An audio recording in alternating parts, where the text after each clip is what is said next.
अभ्यागतं श्रान्तवर्जितं देवाश्च सर्वपितरोऽस्मे तस्मिन् द्विजे पूजिते पूजिता शिरोगते निसारा निराशा पितरो वर्जन्ति। अर्थात जब थका हुआ अतिथि अभ्यागत जब घर पे आ जाता है तो उसके पीछे पीछे समस्त देवता पितृदेव अग्नि भी पदार्पण करते हैं। यदि उस अतिथि की पूजा हुई तो उसके साथ सभी देवताओं आदि की भी पूजा हो जाती है। अगर वह निराश लौटने पर देवता पितर आदि भी हताश होकर लौट जाते हैं। महाशारदे को नमन। साहित्यिक सचेतना के सभी साहित्यकारों, रचनाकारों, सनातन प्रेमियों को और श्रोता दर्शकों को साहित्यिक सचेतना की ओर श्री राय सिंह भंडारी द्वारा हार्दिक अभिनंदन। हम आपके सामने नई नई विषय को लेकर के उपस्थित हुए हैं। यह आज का विषय है अतिथि यज्ञ। तो ये आपने उपरोक्त जो श्लोक पढ़ा है वह महाभारत के अश्वमेधिक पर्व से लिया गया है, जहाँ पे श्री कृष्ण अतिथि का घर में प्रवेश की महत्ता बताते हैं। आशय यह कि यदि अतिथि का उचित सत्कार किया गया तो पितृ, अग्नि और सभी देवताओं का सत्कार स्वयं हो जाता है। अतिथि यज्ञ सनातन धर्म में वर्णित 5 महायज्ञों में से एक यज्ञ अतिथि यज्ञ है, जिसमें अतिथि के सेवा सत्कार एवं उचित मान सम्मान हेतु निर्देश और उपदेश उल्लिखित है। यह पंच तत्वों में से पृथ्वी तत्व पर आधारित है।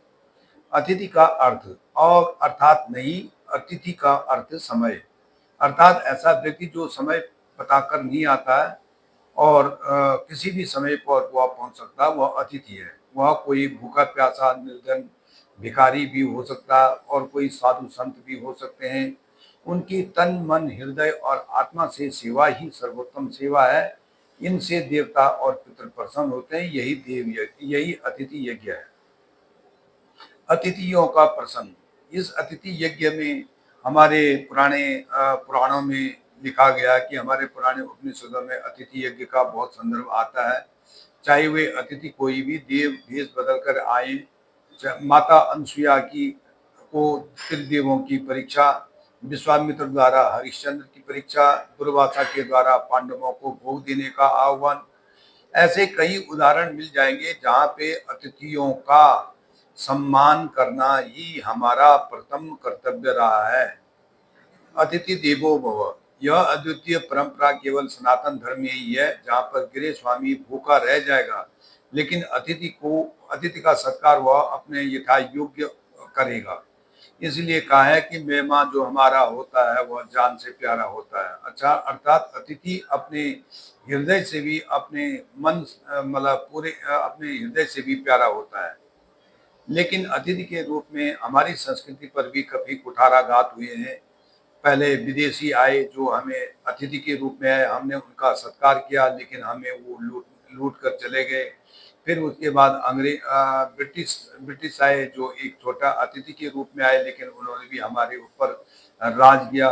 तो लेकिन फिर भी हमने इस परंपरा को कायम रखा और इस परंपरा का निर्वहन करके हमने अभी भी आज भी हम अतिथियों का सम्मान करते हैं और इस अतिथि यज्ञ में अपनी आहुति दे करके अपनी सनातन संस्कृति का मान और पद बढ़ाते हैं।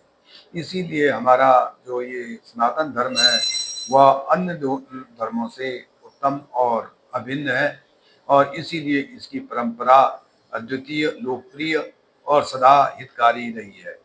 क्योंकि अतिथि जब कोई किसी के घर में आता है तो वह किसी आशा और किसी विश्वास के साथ उस घर में आता है, इसलिए कभी भी उसका निरादर और अपमान नहीं करना चाहिए।